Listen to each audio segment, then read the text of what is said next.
This passage today is 5 paragraphs long. And what's sort of interesting about it is you have this amazing final paragraph known as the Magnificat, okay? It is probably one of the most artistically well-known parts of the Bible. It has been turned into music. It's been turned into paintings. It's been turned into songs. It's been turned into all poems. It's been turned into all these things because it's this amazing moment of sort of pure faith that comes from Mary. And people understandably love it. But unfortunately, what also happens is we get so focused there, we don't ask what I think is even a more important question, which is, how did we have such a pure, such an amazing statement of faith come around? Basically, what led to this? Because what led to the faith is just as important, if not more important than the faith moment itself, right?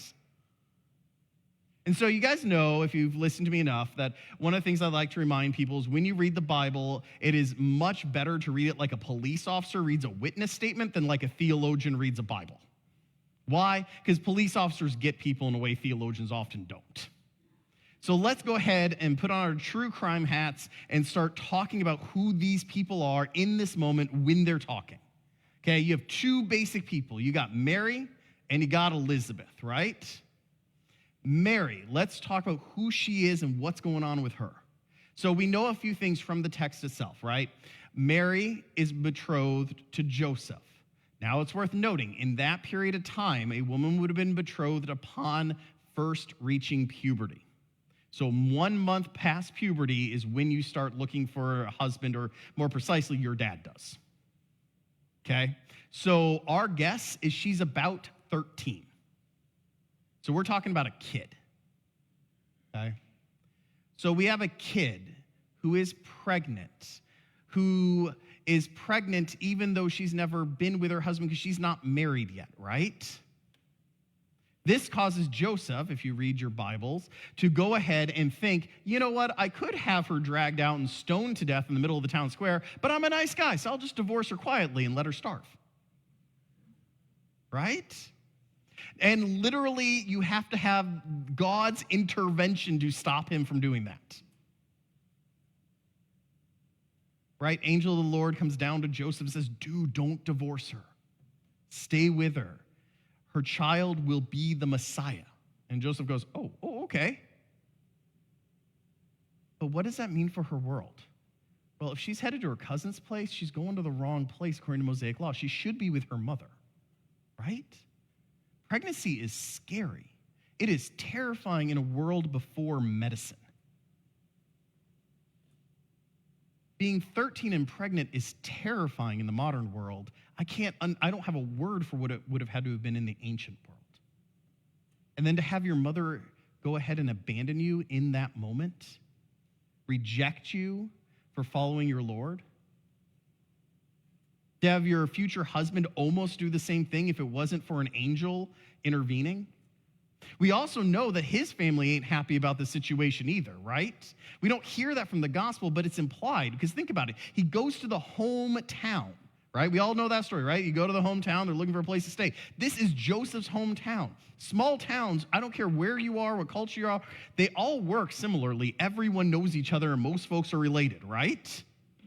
And so if you're going to your husband's hometown, he's surely got a cousin, twice removed somewhere who's got a couch. If they end up in a manger, if they end up essentially in a barn, what that tells me is someone has let the word go, you better not put Mary and Joseph up. What that tells me is his in-laws don't want anything to do with this. I mean, think about it. Joseph's like, yeah, I guess I'll have to divorce her, Dad. And he's like, yeah, that's the right choice. Way to not kill her in the middle of the town square. And then Joseph comes back and says, an angel of the Lord came to me. I actually am going to get married. I can just hear like mom and dad's eyes roll, right? Be like, what are you doing with this woman? I mean, seriously. You're throwing your life away, Joseph. We're going to have nothing to do with this, right? Like the text reads itself almost. But that is what Mary is living into. Ever since she sat down and met with the angel Gabriel and became pregnant, all she has known is rejection. It's just her and her fiancé against the world. And while Mary is a person of literally legendary levels of faith, even she's got to be starting to wonder, am I crazy? What have I done? Is he going to eventually leave me? Am I going to be completely alone in this? I mean, all that on top of all the normal fear of having your first child.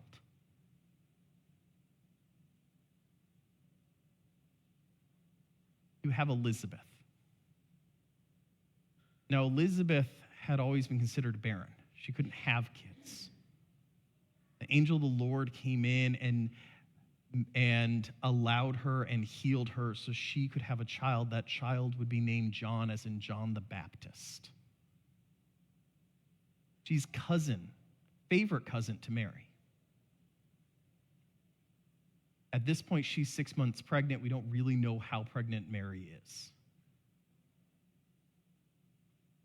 Mary's known all this rejection. But because she is brave, because she is fierce, because she is strong, in the face of this rejection, she gets up and walks to her cousin's house, presumably by themselves, because the text never says a darn thing about Joseph. Walks to the hill country of Judea. And does the bravest thing ever, which is that she walks up and does the equivalent of knocking on the door. Basically standing there to her last family member, seeing if, like all the others, she was going to be rejected, going to be left alone. And then there is this moment, a moment that must have felt like an eternity, where she announces her presence to Elizabeth, and then Elizabeth responds with amazing, miraculous love. Acceptance, not rejection. Love, not hate. Belief, not outcasting. Sees Mary as the child of God she is and the child she is holding. Believes her, hears her, loves her fully. It's worth noting that that moment of love is really clumsy.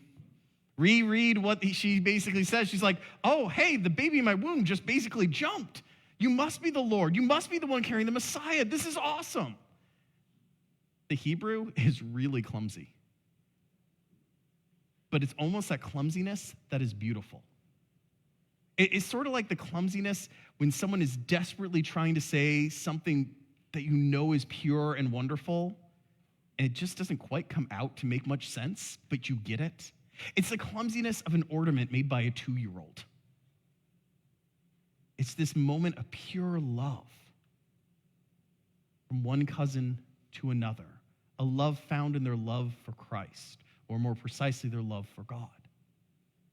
See, here's this thing about love. Love is the most powerful thing out there. And the power of love is that it creates faith. It creates these moments of faith. See, you have the greatness of the Magnificat, but you never would have had it without the clumsy love of Elizabeth. People get love wrong. People think that love is simply a feeling, or that love is something you can define with a philosophy or a theology or some other form of academics. But the reality is, love is something that any great philosopher, any great artist, any great theologian is lucky to even get the smallest sense of. The greatest of love songs out there only barely touch upon the idea of love. The greatest philosophers of love barely can describe it with metaphor. And all those metaphors and all those songs, the reason that there's always another one, always another try, is because they're all so greatly imperfect, because they're trying to capture this thing that only exists in these real, rare moments. And a moment that is there 1 second and gone the next. See, love only occurs as an action between people. It's like an electron that is everywhere and right there, but only in that moment to never be there again. Love is an action word. See, real love, and anyone who's been married long enough can tell you this, is something that occurs not once, not twice, but every morning, in every moment, by how you live and how you treat that other person you love. This is why people who get married and go, all right, I'm all good now, end up divorced.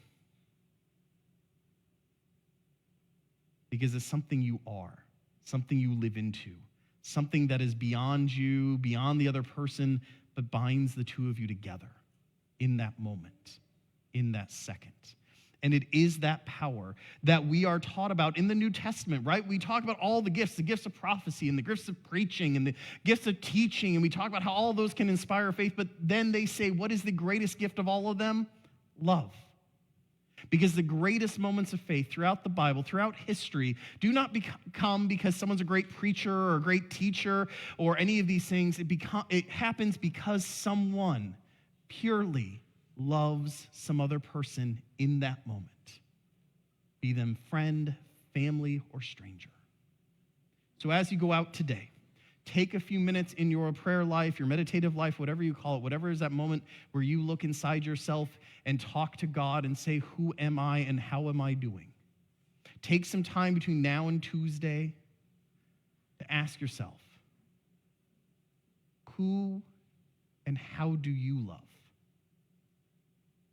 And who and how do others love you?